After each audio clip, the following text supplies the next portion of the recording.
All right, I have 6 o'clock, so I'm going to go ahead and call the board meeting to order. I would like to call the school board meeting for Tuesday, May 5th, 2020 for the Des Moines Public Schools to order. Please take the roll. Ms. Anderson? Here. Mr. Barron? Here. Ms. Bradley? Here. Ms. Caldwell Johnson? Here. Mr. Cody? Here. Ms. Delagardelle? Here. Ms. Sawyer? Here.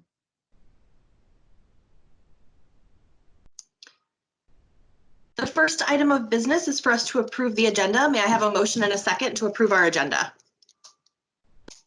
Move approval, Caldwell Johnson. Second, Anderson. We have a motion by Ms. Caldwell Johnson and a second by Ms. Anderson. Please vote, or please call the roll call vote. Anderson? Yes. Mr. Barron? Yes. Ms. Bradley? Yes. Ms. Caldwell Johnson? Yes. Mr. Cody? Yes. Ms. Delagardelle? Yes. Ms. Sawyer? Yes. Just as a quick reminder, if everyone can keep their mics muted until it's your turn to speak, I think that will help us with a little bit of feedback that we're getting. The vote is approved 7-0.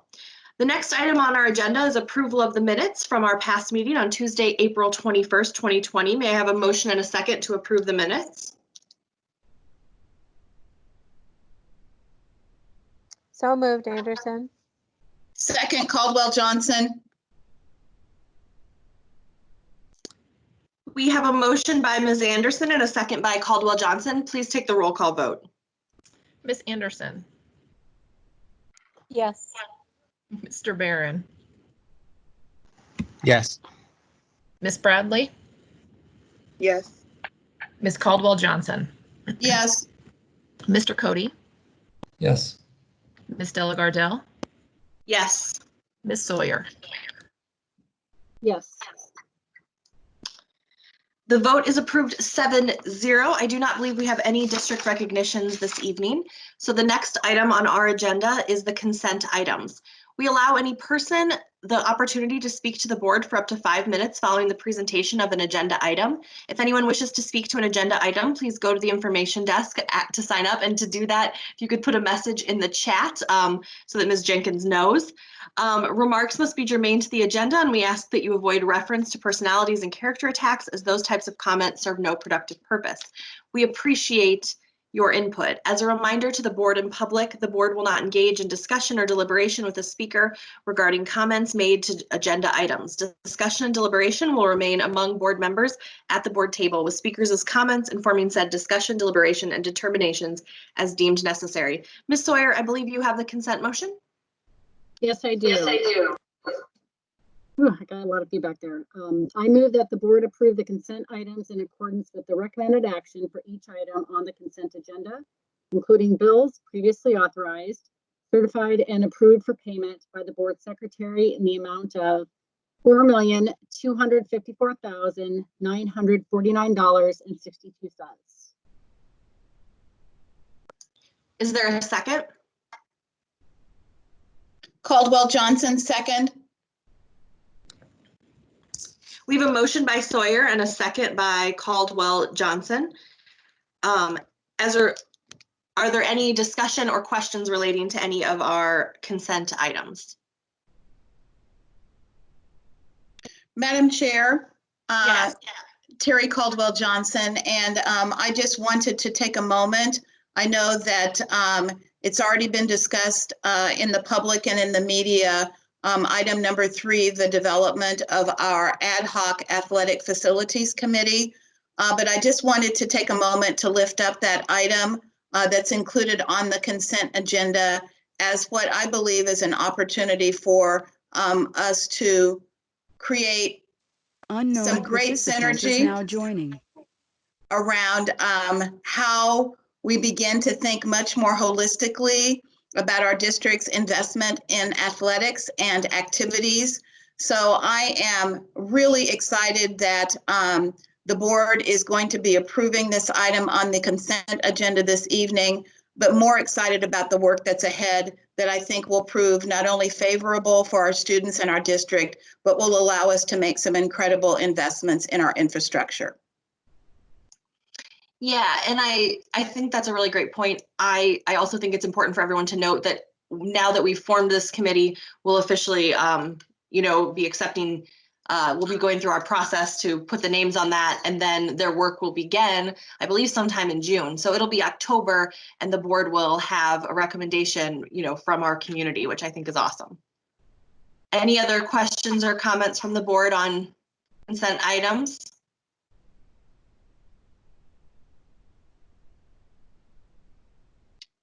Okay, with no further questions or discussion, please call the roll call vote. Anderson, Yes. Barron, Yes. Miss Bradley, Yes. Ms. Caldwell Johnson, Yes.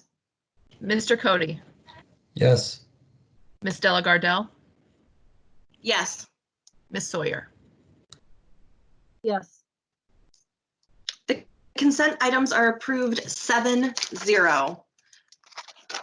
The next item on our agenda is item D1, third grade reading monitor report 4.1.1, all students. Dr. Ahart, I'll go ahead and turn this item over to you for the presentation.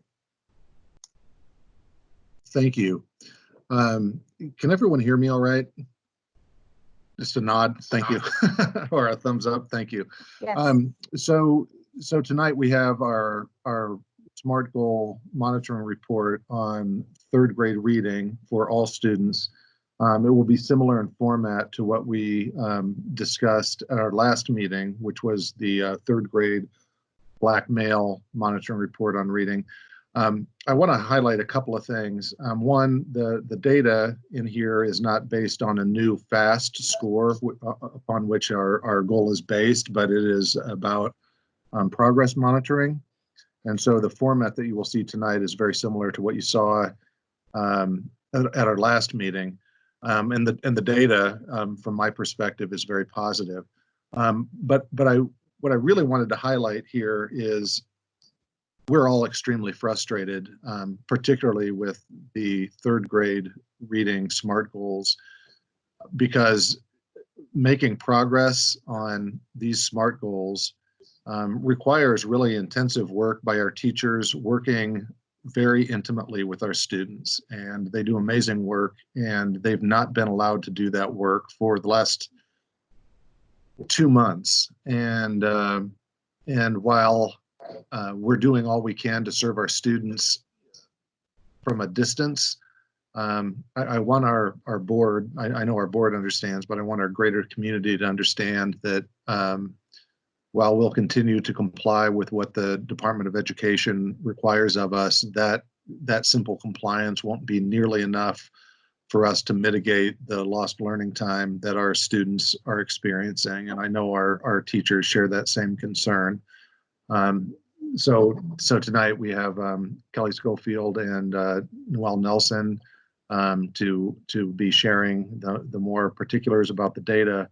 But I just want to highlight that these are very important goals. The board set these for very important reasons, and we take them very seriously. And I want the broader community, and including our legislature and our governor, to understand that while the goals are important, there's no way we can meet these goals, as well as all the other important objectives that we have in developing the whole child, without doing something significant to try to make up for the very significant lost time, either due to lost school days or compromised school days because of the remote learning format that we're now operating in. So with that, I will turn things over to Kelly and Noelle, who I believe are both online with us right now. Yes. Hi, good evening, everyone. I'm here to report to you on the board goal 1, part 3. This is very similar to the board monitoring report that we did a couple of weeks ago with Black Males and Progress Monitoring. This is going to be all students now. Here's our board goal. We're going to be at go from 52% to 72% with our third graders by June 2023, as measured by FAST. This progress measure that we are reporting out on tonight highlights the percent of students that are being progress monitored as directed by the Iowa Department of Education and following the ELI guidance, which we went into a little bit at our last meeting, but that is stating that all students that are designated at risk or persistently at risk will be progress monitored. And along with that progress monitoring comes an intervention. And kind of to break that down just a little bit, maybe to kind of see the flow, we have talked in many of our board meetings around the screening process that takes place and the suite of assessments that we have that screen students for grade level benchmarks for reading readiness. So that screener is conducted, and we're screening to see who's on track and who's at risk. So we talked about how it casts a wide net, right? So it's going to cast a wide net and determine who's at risk. Of those students that are at risk determined by that screener, they require additional intervention and progress monitoring. So those are the students that we're talking about tonight, those students that require that additional intervention and progress monitoring. The current state right now, what we can report to you is the percent of students that are getting an intervention and additional progress monitoring. That's what we're presenting on tonight, is that percent. So sort of that more that compliance. Are we progress monitoring and intervening with the students that we should be? Future state and what we're working towards, and we're working towards before we left, was being able to report on what percent of the students that are getting an intervention and being progress monitored are making adequate progress to their goal. We're not there yet with that data, but that's where we want to get.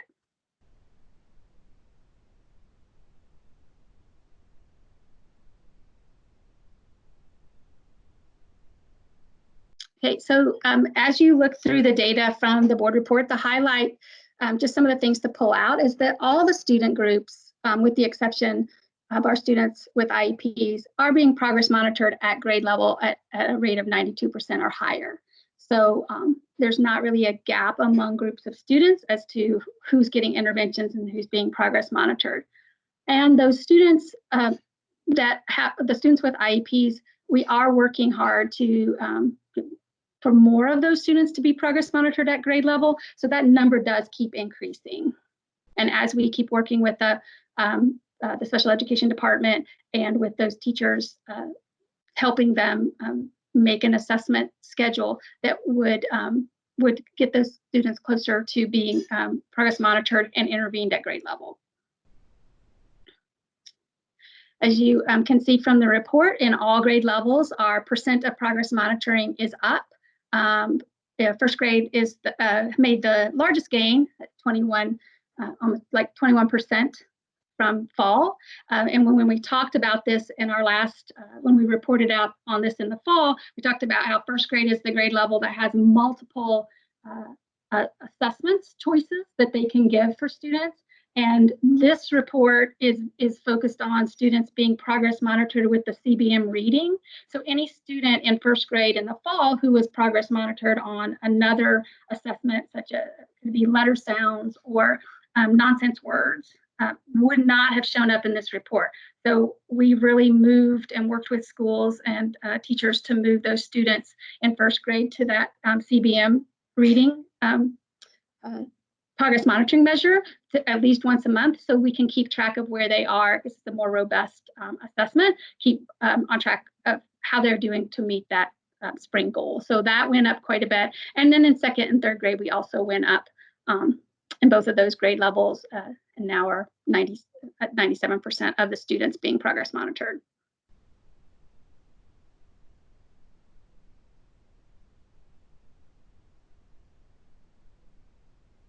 So we talked about next steps earlier on. One of the things that we have been working on, and we were really had set up several sessions with building leaders and leadership teams before we left for spring break on being able to really dig into the data and the data points from FAST, the different reports that are available and on Tableau to determine if the students that are getting an intervention and being monitored for that intervention are making adequate growth, and then making decisions based on that information.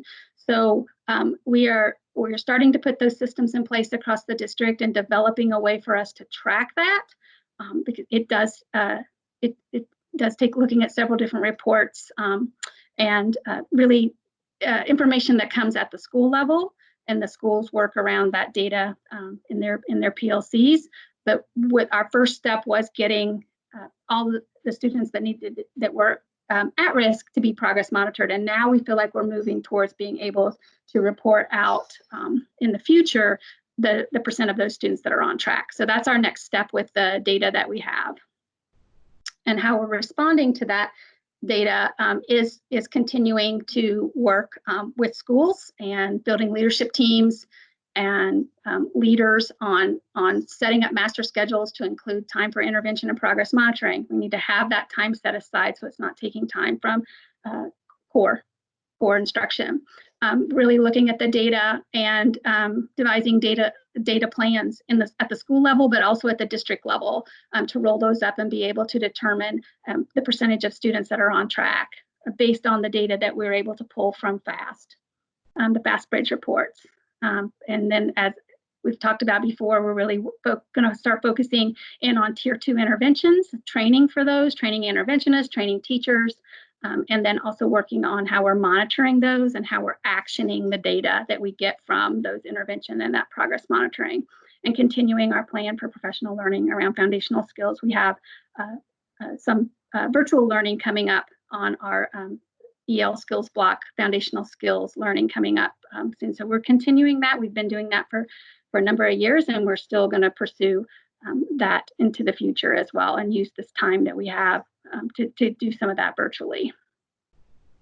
And we're moving with our pre-K-12 ELA task force. We're really looking at reading in that pre-K-8 lens. So we really are also working on intervention and progress monitoring, not just for K-3, but move like how are we doing that in 4th grade, 5th grade, and then on up into 6th, 7th, and 8th grade.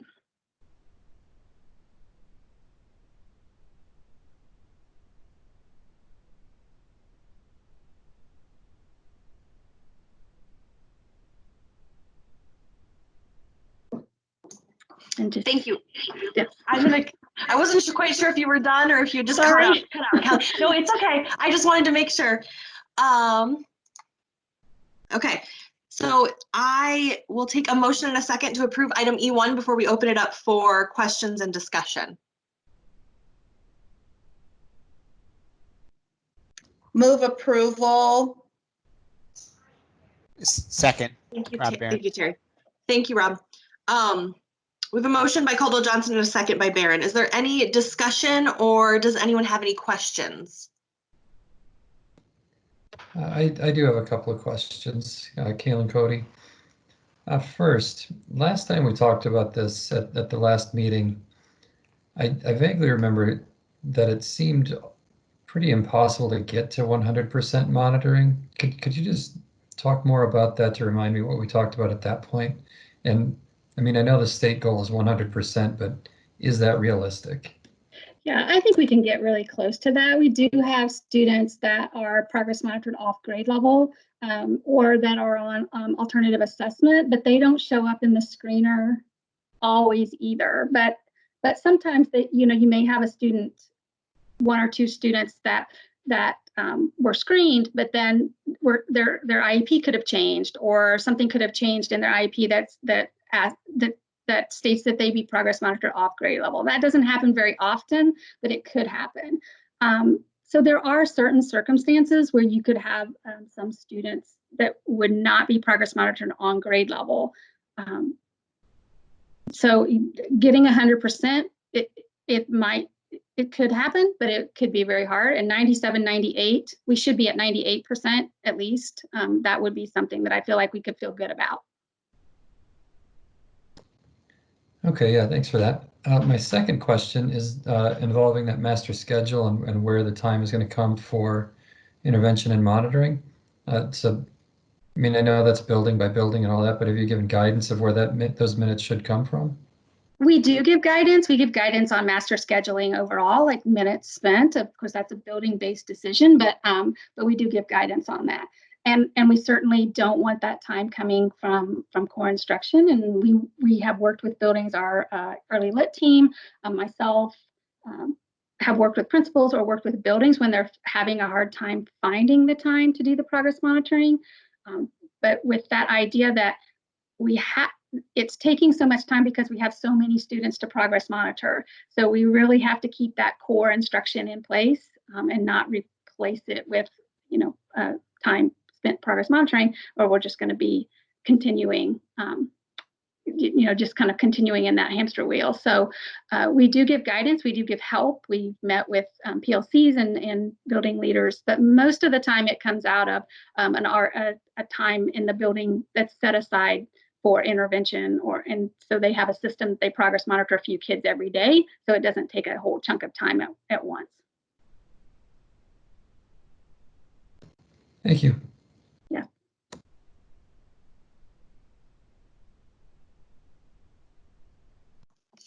And I think it's important to remember that the whole goal is to reduce dramatically the number of students who even need that ongoing frequent progress monitoring and intervention. That's what's going to make this manageable, as Kelly said. So as we strengthen core, as fewer kids screen at risk, this whole system now becomes manageable for teachers.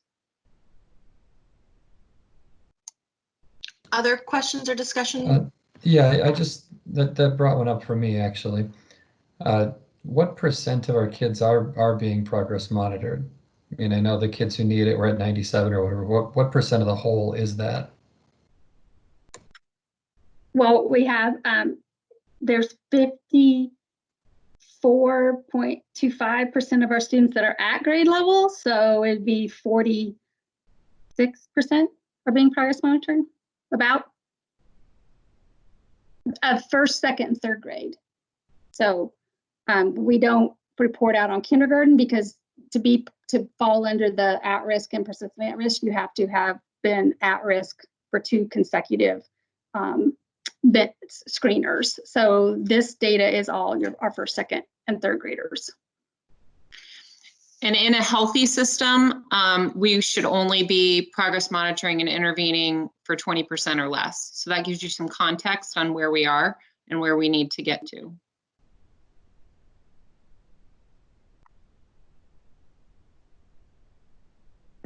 I would just like to remind our community that for practicality reasons, our board goal on third grade reading is based on FAST, which is actually a screener, which is actually designed to, if anything, over-identify those students who may not be at grade level by the end of the year. So this isn't the typical standardized test where it's at the end of the year mark, and if they make it, they're in, and if they don't, they're not. This is intended to identify to ensure that anyone who might possibly need some additional intervention receives it prior to having that year-end sort of flag in the sand kind of marker. So it's a little bit different than perhaps what we've dealt with in the past in terms of a standardized test score being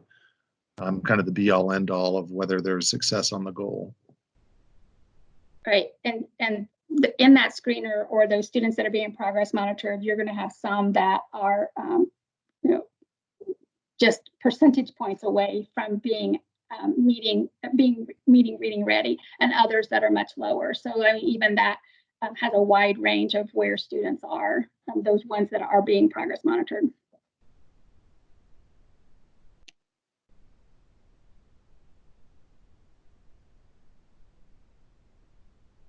Yeah, so hi, this is Kelly. I have just a few questions here. So You mentioned in your presentation that the kids who have IEPs we're getting that number up for those students who are being progress monitored. What's been the challenge with them? I know that you talked briefly about that assessment schedule. Has that been the predominant challenge in accessing those kids?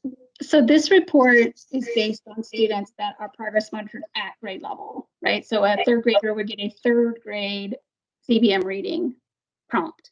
Second grader would get a second grade CBM reading prompt. With our students with IEP, some of them are significantly below grade level. So they are always progress monitored off grade level with a deficit skill. So they might be progress monitored on letter sounds or something else, but we still want to progress monitor them once a month on a grade level to help us know if that trajectory is going to help us get closer and closer to the goal. So that's just really working with staff to amend IEPs and making sure that we're doing that at least once a month, and that's kind of the norm. So let me see if I can understand that. So because typically in order to get an IEP, say it is an IEP in reading, you have to be 2 standard deviations below grade level. So you're not going to be at grade level. Correct. Standard. So that would be okay. Right. So what you you want to progress monitor what your intervention.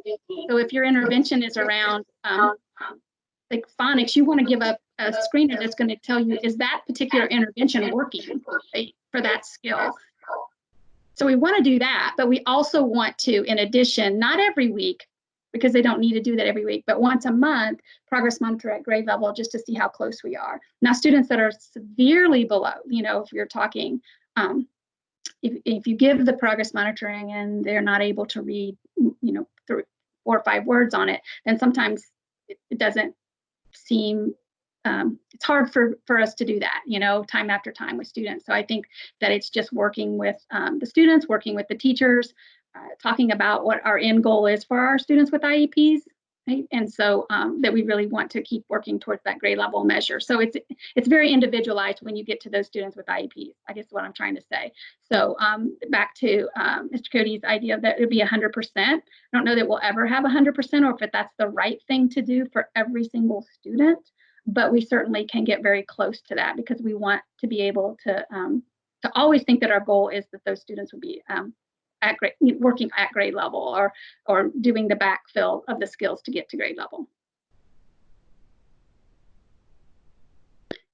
I think you might be muted. Sorry. Sorry, I think I was. I'm not sure how I got there. But for those who we're not reaching right now in progress monitoring, what's been the challenge to identify them and to get them started on this path? Is there something you can tie to as to why we're missing these kids and who those kids are? So some of them, a percent, and I can't give you that right now, but some of them are being progress monitored, just not at grade level. So they're not showing on this report, even our students that don't have IEPs. So there's a small percent, but as you see in first grade, we've really closed that. And that's just through working with buildings. And then others, it's really helping our building leaders and our leadership teams know which data reports to use to be able to pinpoint who needs to be progress monitored and have an intervention, and then checking to see that they are getting that regularly in the progress monitoring. And that's kind of what we're working on with building, is being able to have a team, whether it's at the PLC level or at the leadership level, where they're really checking to be sure. So you may have students that move in from other schools that you've got to stay on top of that progress monitoring and that designation that they have. So we're really working with them on, and that's why we've made such great gains over this year of making sure that we have those students progress monitored, moving from like 50% to 87%. So it's really kind of helping. Well, it's helping those schools use those reports where you're identifying individual students. And you're looking at that individual student and where they're at and how do we get them to have an intervention and progress monitor towards grade level. And then just another quick question. So you have your slide on next steps, response to data. Are there things, things that we can do to help in those areas. I mean, I know that the whole review of our goals, I think, is something we need to talk about anyway, especially given the state of COVID and what we're going to see. It's almost like we're starting over. I feel like there may be an opportunity to just start over. I don't even want to say an opportunity. I don't want to use the word. I think that's what some of our work session tonight is going to be starting that conversation. So, I saw that. So, but I just want to ask the question around that next steps in response to data, which is, at this point, if we move forward, are there things that you're seeing that you need from us or that we can help in your efforts moving forward? Yeah, I think it's just the continued open dialogue and the support to move forward. We don't know what we're moving forward towards, and then being able to support us when we're working on that return to learn plan and what we need to do, and when we get the baseline, whatever that be, when we get back together or not, like however we decide, however we're able to pull that data in the fall to see where we are, then being able to have those discussions with us and really just have that open dialogue about then now how are we going to get to where we need to be by the end of the year. So right now, I don't know, but I know that I do appreciate the question, and I always appreciate the board's wanting to help and wanting to know how to help. Yeah, and the other thing I might add is I know on the approval tonight was approval for some funding as we continue to expand our new adoptions with EL specifically. And so just the financial backing that you all are providing, knowing that there is an investment when we talk about strengthening core with as many teachers and students that we're talking about. So just know that the money that we are asking for and that has been approved is going to kind of flipping this triangle so that we get to that 80% proficient that makes this data point a whole heck of a lot more manageable. Yeah. And something else I would add, this is way more global, but I do think gets to the question, Kelly, is we really need somehow to have a more comprehensive plan in our state for our approach to containing the virus, such that we can do, identify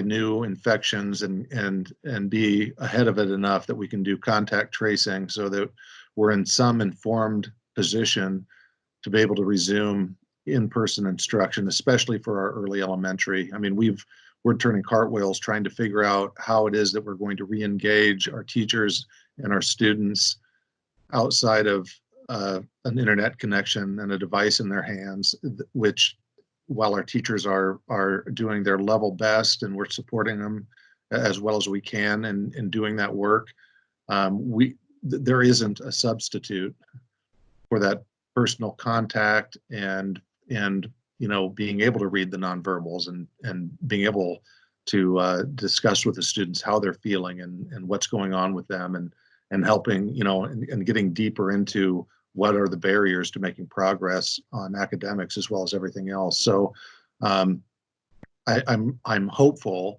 that we can have a broader conversation way beyond just the DMPS and our board of directors to help our community understand that if we're going to get back to some sense of normalcy and a situation where our teachers are really allowed to do their best work, we really do need to have that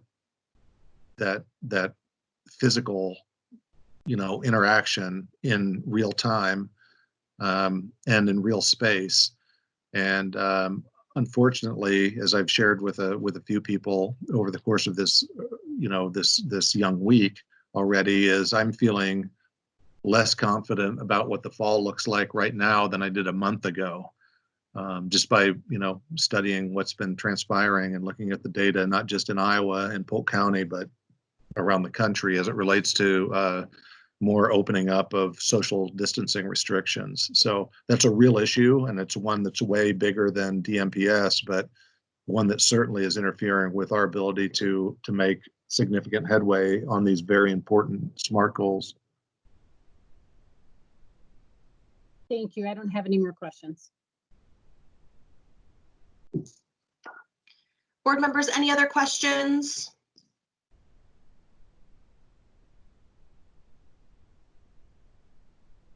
Okay, hearing no further. Oh, No, I was just going to say, I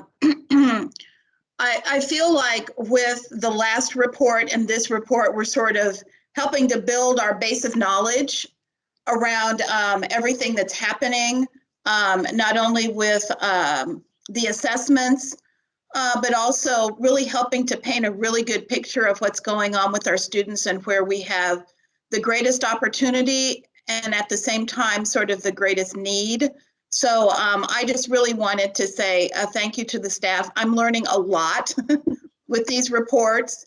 And I feel like while it's going to take, in some respects, a lot to sort of turn the curve, I feel like I at least am getting a better sense of the tools that we have in our toolkit to do that, and gaining a better understanding of what it is we need to do from a resource perspective to continue to support not only the work that's happening at the administrative level, but also the work that's happening in the classroom. So thanks for your leadership on this. And I know that we have a lot of work ahead, but I feel like at least with these reports, we're beginning to gain much more understanding of likely what it's going to take to meet our goals. So thanks for helping us understand that. Thank you. any other questions or comments, board members? All right, well, without any further questions or comments, we do have a motion on the table by Caldwell Johnson and a second by Barron to accept this monitoring report. Ms. Jenkins, will you please call the vote? Miss Anderson, Yes. Mr. Barron, Yes. Miss Bradley, Yes. Miss Caldwell Johnson, Yes. Mr. Cody, Yes. Miss Delagardelle, Yes. Miss Sawyer. Yes. All right, the vote is approved 7-0. We do not have any information only items. That was, forgot to cross off my list. So before we close our meeting, we do have our items of privilege. I just have a couple notes. The first one is I just want to make a statement, I think, on behalf of the board and the Des Moines community relating to a recent event. As we near what would have been the normal end to a school year, including the celebration of our newest graduates, we learned yesterday of the sad and tragic fate of one member of the class of 2020, Abdi Sharif, a senior at Roosevelt High School. To the family of Abdi, you have our heartfelt condolences at this challenging time. Losing a loved one is never easy, and our thoughts are with you. Our hearts go out to the friends, teachers, and classmates who are trying to make sense of how something like this happens. Our appreciation also goes to everyone from our community volunteers to law enforcement who searched for Abdi and never gave up, hoping for the best. Finally, thank you to our leadership at Roosevelt who contacted their families last night and again today to connect students and staff with access to grief counselors. If anyone else in our school community is feeling that need, please get in touch with someone at your school who can help you get in touch with the people that you need to get help that you may need. We ask anyone who knows what may have happened to Abdi or has any additional information to please contact the police so justice can be served. While that's a relatively sad note, when Dwana and I were talking about it over the weekend or yesterday, we just felt that we wanted to make a statement about this. And then on a much happier note, this week is actually Teacher Appreciation Week. And I believe today, I think, is Teacher Appreciation Day or something amongst us this week. And so I just wanted to, again, thank all of our teachers and our staff and everyone who's been working so hard on behalf of our students, especially during these new conditions when I know everyone's juggling family and probably helping to educate your own kids while still reaching out to your students. And so thank you so much for the work that you're doing at this time. Dr. Ahart, do you have any remarks to share? Or sorry, do other board members have any other updates or comments to share first? Yeah, I do. I'm glad you noted it's Teacher Appreciation Week. It was also School Lunch Hero Day this past week. and I just want to shout out and give my thanks to all of our nutrition professionals whose jobs changed in a lot of ways in this last 2 months, and who are just absolutely hitting it out of the park right now. And I'm so appreciative of each and every one of you, with special thanks to my friends at McCombs, Hoover,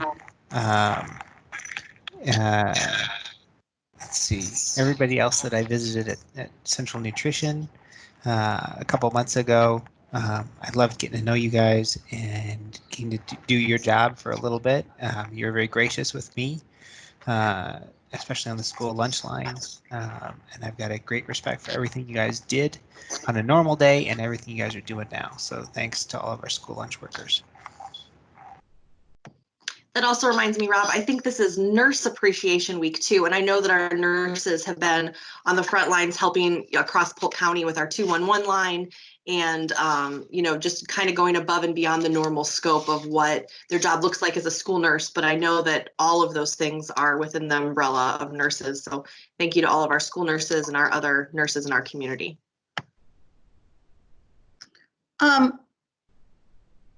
Madam Chair, I do have one other quick thing I wanted to bring up today, and it has to do with high school graduation.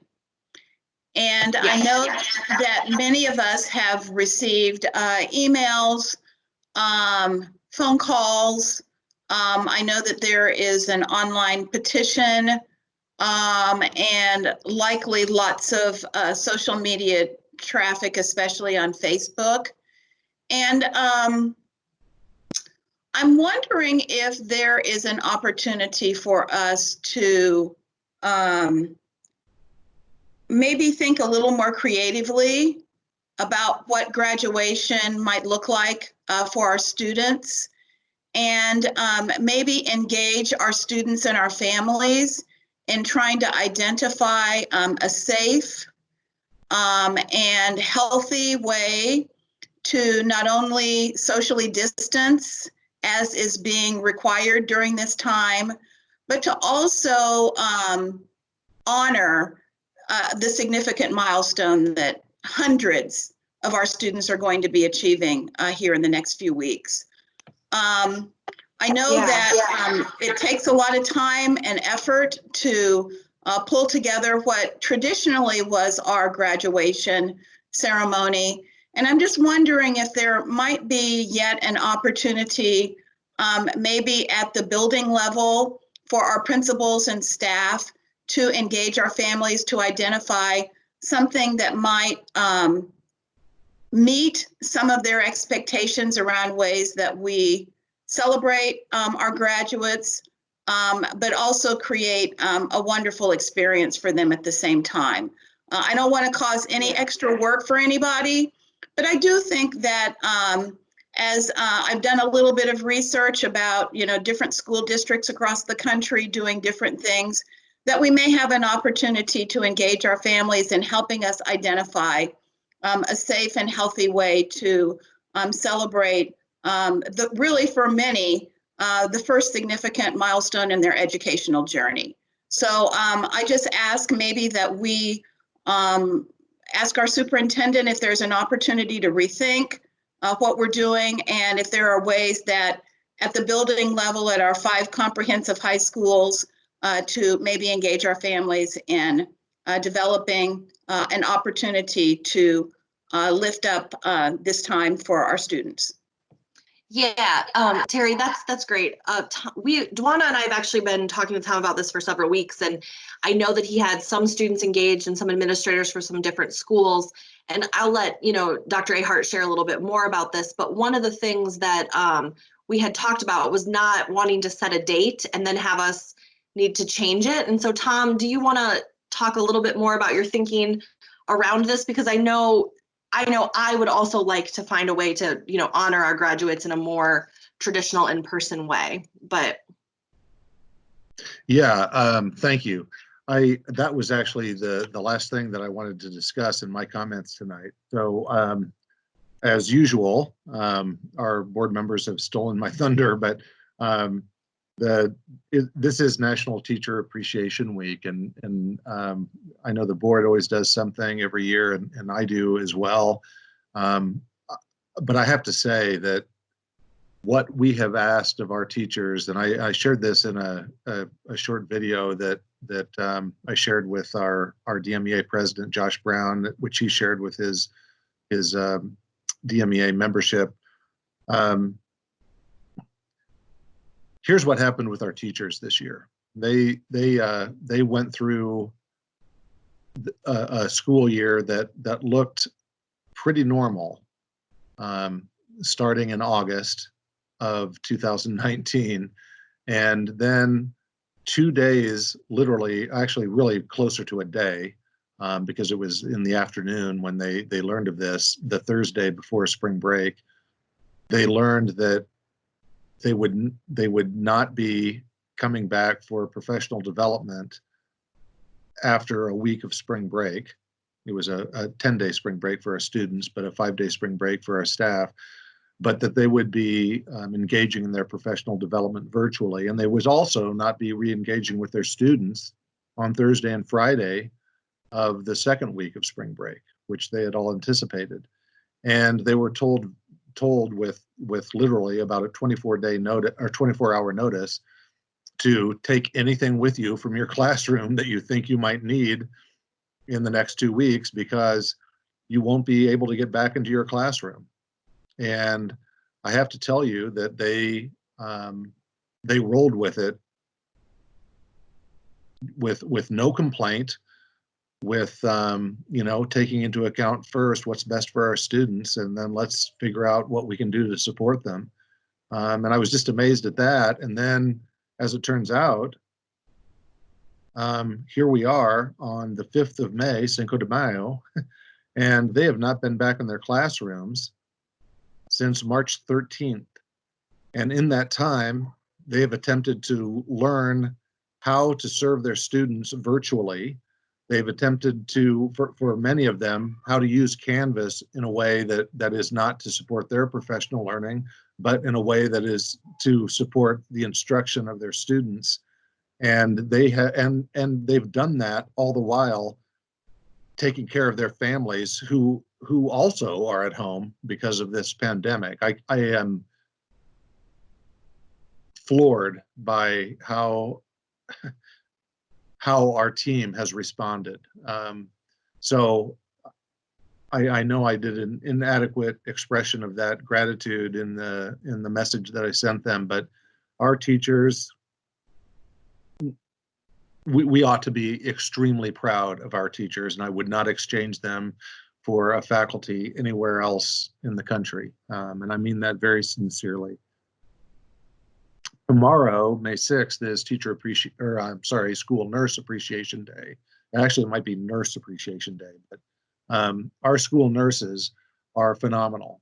And Diane Gladson, who leads them, has just done an extraordinary job. And I have to tell you, and I don't think I've really shared this with the board effectively, but even prior to me having discussions with you all about COVID-19, she was already on the case, trying to figure out where this might go, how this might impact Iowa, how this might impact Polk County, and specifically how might this impact our staff and students, and was already actively preparing a response for the district to protect the health and well-being of our staff and students. And I'm very grateful for her leadership. She consistently demonstrates it, but in times like this, you really find out what people are made of. And Diane Gladson has just done a phenomenal job, as has our entire team of school nurses. And then I also want to just call out, and maybe Terry's the only one who remembers her, but Jean Phillips, who had Diane's position prior to Diane taking this position, is now doing some consulting with Polk County Public Health. And Jean has been a great support for us as well. In fact, Diane and I were both on an email exchange with her today. She's constantly trying to feed us information that she thinks may be helpful, even if it's maybe not the company line. And always has the best interests of our DMPS community at heart. So my sincerest gratitude and appreciation for our teachers and our nurses, our counselors, of course. We just have a phenomenal team here that we can all be very proud of.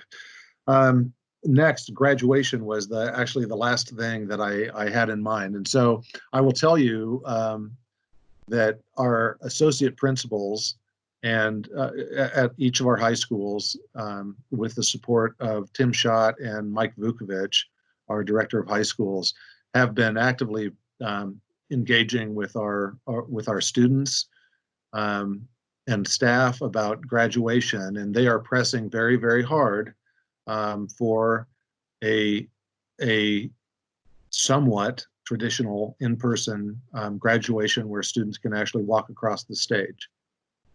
And I'm in support of that as well. And our students have told us that they understand that it may not be possible, and the only disappointment that they will have is if we don't try. So I will tell you that we are trying, and if there's a messaging gap here, and that is on me, and I am going to be putting out a message to all of our families here this week, and I'll have that vetted by our board officers before I send it. The nature of the press release that we put out about graduation was intended, and this is by me, so I'm going to own all of this, because we have a team that very much wants to honor as appropriately as is physically possible under these conditions the accomplishments and the hard work and the arduous journey that so many of our seniors this year have undergone to get to this point. I have been the wet blanket, and the wet blanket is a result of me not wanting to set expectations too high that I can't guarantee that we can deliver on them. As you'll note, that we've had several surrounding districts toward the end of last week announce live graduation plans, and all of those, at least the ones that I've seen, have announced a date late in June with a second date late in July. And I very much want us to have an in-person live graduation where our students can be publicly recognized, walk across the stage, and be recognized for their accomplishments and lift them up into the next opportunities that they're pursuing. What I don't want to have happen is have families use their resources and get family into town for an event that when it's too late to meaningfully cancel those, have the rug pulled out from underneath them. So we are continuing to pursue an avenue to have a live graduation that will honor whatever social distancing requirements are still in place. And I want to actually qualify that as well, because I'm not always certain that the social distancing requirements are maybe where they ought to be. But at any rate, we would very much, and I would very much like to have some version of a live graduation ceremony, and the draft that we've been considering would be at our appropriately enough for tonight's agenda, at our football stadiums, where we can more easily create social distancing that would be appropriate for our current situation, and would allow for a live ceremony that would appropriately acknowledge these accomplishments. I've been hesitant, especially over the last week and a half or so, where more opening up of the state has happened, and more testing has happened as well. So I want to acknowledge that, but that infection rates are at what some would say alarming levels. So we don't want to be a party to putting folks at risk.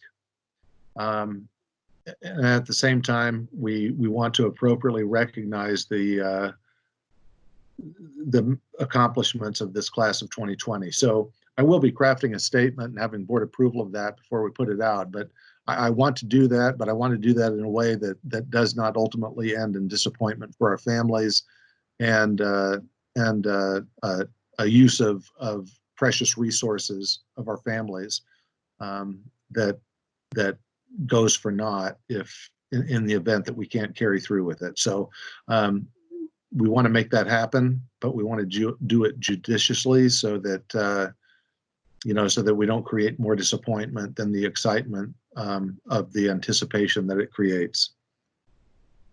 And again, I'll echo kind of a preachy, I guess, sort of stance that I've had for a bit now, and that I shared earlier in the meeting. There's a way to get through this as a state. There really is. We need to get aggressive about testing, and we need to get to a point where we can contact trace and actually know what harm we're putting in the face of our staff and students for graduation, but also for return to school. So I'm hopeful that we'll continue as a state to accelerate the level of testing and the availability of testing, serology as well, so that we can actually make a truly informed decision about the conditions that we're asking our families to step into.